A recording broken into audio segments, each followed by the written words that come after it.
The three of them never spoke to each other after resigning. Not once. That detail, the deliberate, almost surgical silence between people who had shared something unspeakable, is the part that refuses to leave you alone. Wendell Krause had worked for the National Park Service for 19 years when he submitted his resignation on a Tuesday morning in late October 2019. The paper signed with unusually small handwriting for a man who normally pressed so hard that his letters left grooves in the page beneath. He left no forwarding address at the Bridger-Teton National Forest Field Station in Moran, Wyoming, collected the last of his gear in a single duffel, and drove south on Highway 191 without stopping until he reached Rock Springs, where he checked into a motel and, according to the night clerk, a woman named Doralis Fett sat in the parking lot for 4 hours before going inside. He did not check out. He simply left the key on the bed one morning and was gone. Priscilla Anhorn had been a law enforcement ranger with 12 years at Olympic National Park in Washington state. Her colleagues described her as methodical to the point of rigidity, the kind of person who filed incident reports within the hour, who kept a laminated emergency protocol card in her breast pocket, even on days off, who had once hiked alone to the Hoh Rainforest's most remote patrol zone in a Category 1 storm because a trail sign had been reported rotated 45 degrees from its correct orientation, and she considered that a credible safety hazard. She resigned 11 days after Wendell Krause, on a Friday. She did not offer a reason. The Olympic National Park superintendent at the time, a man named Garrett Hollenbeck, who has since also left the agency, said she walked into his office, placed her badge on the corner of his desk, not in the center, on the corner, and said only, "I can't keep accurate records of something that doesn't follow consistent rules." He thought she meant the paperwork backlog. He did not ask what she meant. Tomasz Wierzbicki had 13 years as a backcountry ranger at Boundary Waters Canoe Area Wilderness in northeastern Minnesota. He was, by every account, the least likely of the three to resign. He had turned down 2 promotions in order to remain in the field. He had built his own canoe. He kept a paper journal, not digital, paper, in a waterproof Pelican case, of every patrol, every weather observation, every wildlife sighting, logged with the kind of granular precision that his supervisors had twice cited in internal memos as a model for record-keeping. His final journal entry, dated September 30th, 2019, was 3 weeks before Wendell Krause's resignation, and it is the only document any of the three of them left behind that contains anything close to a description of what happened. It reads, in its entirety, "Portage from Knife Lake to Otter Track. No wind.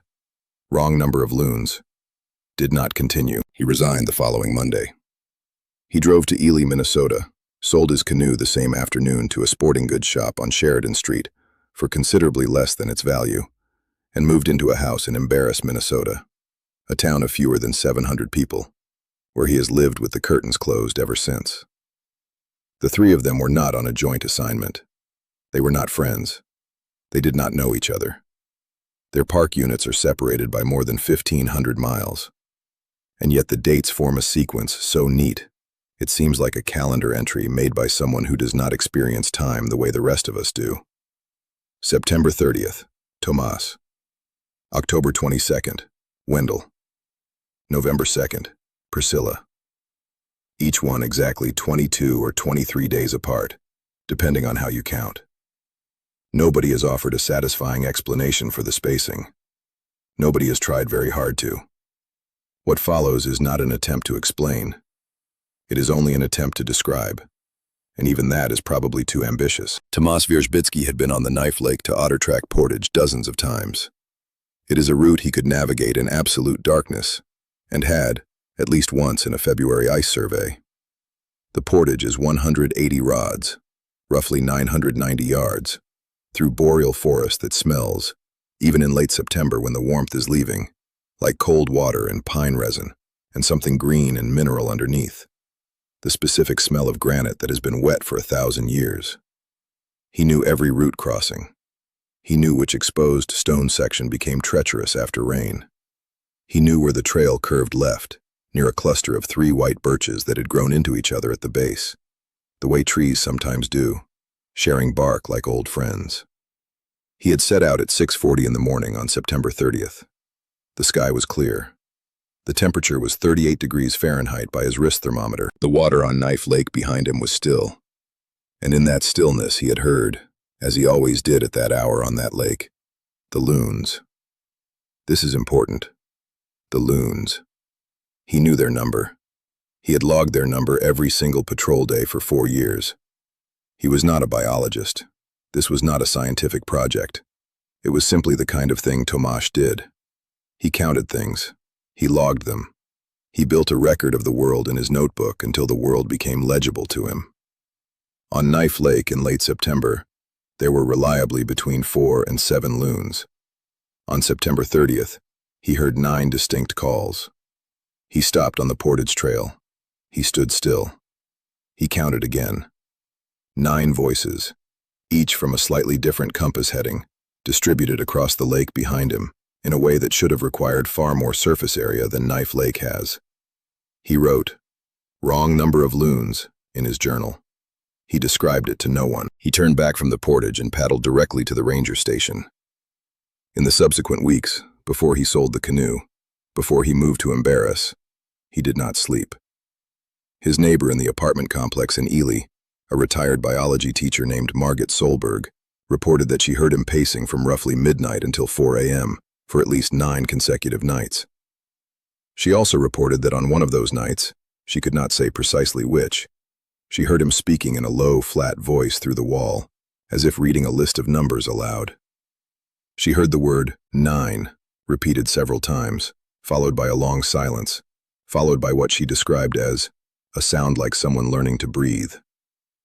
Wendell Krause's account exists only in fragments, passed through 3 intermediaries: a former colleague at Bridger-Teton, a journalist who spoke to that colleague in 2021, and a transcript that has since been removed from the journalist's website without explanation. The journalist's name was Faina Ostrovsky. She has not published anything since that article disappeared. Her last known professional activity was a conference appearance in Denver in March 2022, at which she reportedly left during the lunch break and did not return for her afternoon panel. What Faina Ostrovsky recorded, as relayed by the former colleague, is the following. Wendell Krause was conducting a routine wildlife corridor survey in the Gros Ventre wilderness on the afternoon of October 21st, 2019. He was working alone, which was standard for that type of survey.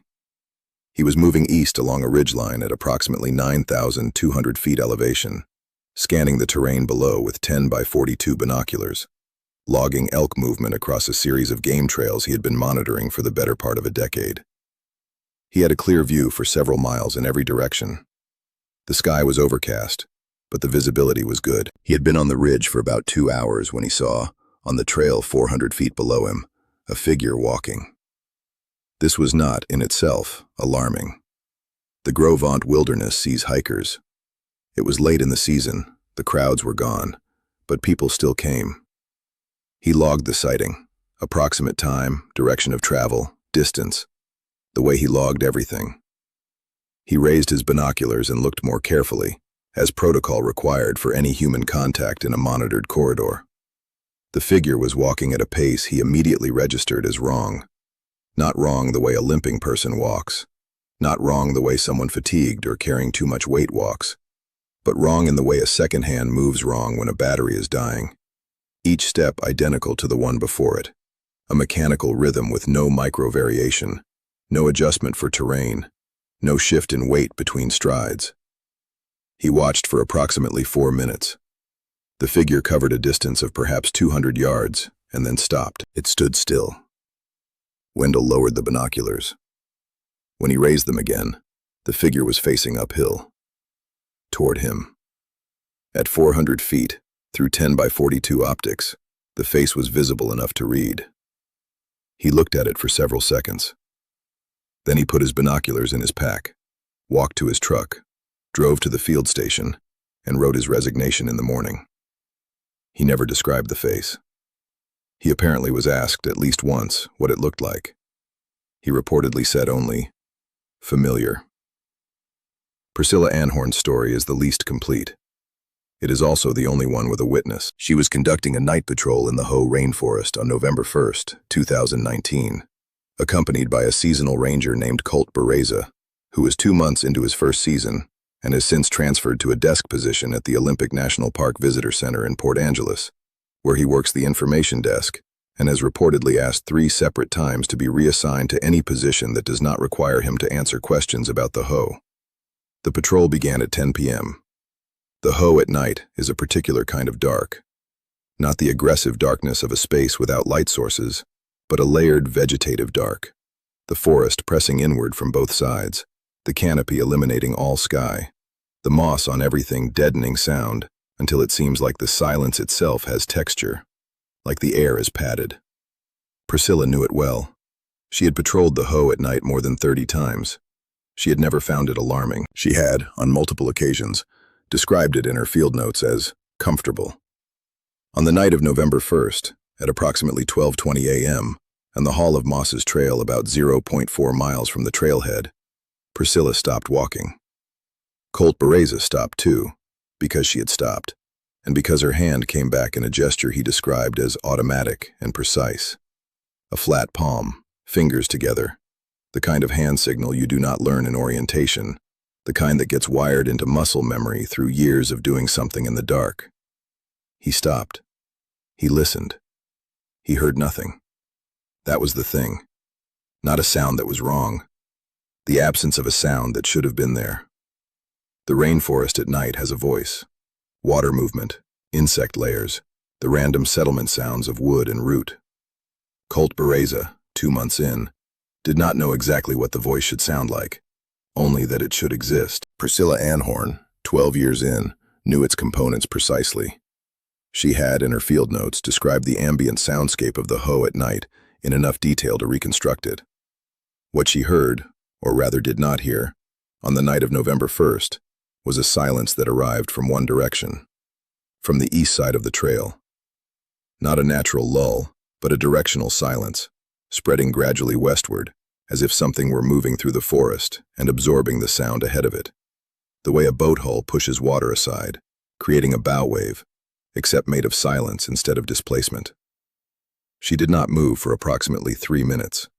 Colt Bereza did not move because she did not move. He reported afterward that during those 3 minutes he became aware, without looking, without any sensory confirmation he could name, that something was standing on the east side of the trail 8 or 10 feet in. He did not see it. He did not hear it. He said, "It was like when you're in a room and someone is standing behind you, and you know it the same way you know your own name, and you cannot explain either thing." Priscilla's hand came back again, 2 fingers extended, pointing back down the trail the way they'd come. They walked out. They walked quickly, but they did not run. They did not speak until they reached the trailhead parking area, where their vehicles were the only 2 in the lot. The lot is lit by a single sodium vapor light on a wooden post that casts a circle of orange-yellow light with a very precise edge where the darkness begins. Priscilla stood inside the light. She did not look back toward the trail. She filled out an incident report on the hood of her truck, in the parking lot, at 12:48 a.m. Colt read what she wrote. He has never said what the report contained. The report does not appear in the Olympic National Park records. Garrett Hollenbeck does not recall receiving it. She came in and left her badge on the corner of his desk 2 days later. There is a detail that connects the 3 events, one that did not surface until 2022, when an amateur researcher named Sibylla Doxberger, who lives in Tucson and maintains an exhaustive database of ranger resignations, cross-referenced with field incident reports, noticed it and posted about it in a private forum before deleting the post the following day. A screenshot survived. In it, she notes the following. Tomasz Wierzbicki's wrong number of loons note was logged at 6:58 a.m. on September 30th. Wendell Krause's binocular sighting, based on his patrol log which was submitted before his resignation, places the encounter at approximately 2:40 p.m. Mountain Time on October 21st, which is 3:40 p.m. Central Time. Priscilla Anhorn's incident report, time-stamped on her truck's dash camera footage that Colt Bereza viewed once and refused to watch again, was filled out at 12:48 a.m. Pacific Time on November 2nd, which is 2:48 a.m. Central Time. Sibylla Doxberger noted that if you convert all 3 times to UTC and calculate the intervals between them, each encounter is separated by exactly 527 hours and 42 minutes. She found this remarkable enough to post and terrifying enough to delete. She has not discussed it since. She responded to one inquiry about it with a message that reads only, "I made a calculation error. Please don't ask again." 527 hours and 42 minutes. Roughly 22 days. Almost exactly the same spacing as the resignations, but measured in the encounters, not the paperwork. As if whatever they encountered was keeping a schedule. As if it had marked them each in sequence, with the same meticulous interval, the way you might mark survey flags along a transect line. Not randomly, not urgently, but methodically. The way someone who has been doing this for a very long time does the work. Tomas Wierzbicki still lives in Embarrass. He does not paddle. He does not keep a journal. The Pelican case is reportedly in his garage, unopened. His neighbor there, a man named Alvo Makinen, says he seems well enough, that he tends a small vegetable garden in the summer, that he is polite when they speak across the fence. He says one other thing, which he mentioned only because he was asked directly. Tomas never goes outside after dark. Not in summer, when the Minnesota evenings are long and warm and the mosquitoes are bearable. Not in autumn. He has put up motion sensor floodlights on all 4 sides of his house. They come on at the slightest disturbance. Alvo Makinen says they come on sometimes in the middle of the night, for no reason he can identify. No animal, no branch falling, just light. And then after a minute, darkness again. He says it has happened in a pattern, though he cannot say what the pattern is. He just knows it is not random. "It feels," Alvo Makinen said, "like something is checking." The last known contact any of the 3 had with anyone who tried to investigate was in January 2023, when a woman named Karis Tyndall, a former wilderness EMT who had spent 6 years on search and rescue in the Cascades and had no particular reason to involve herself, except that she could not stop thinking about the spacing, managed to reach Priscilla Anhorn by phone.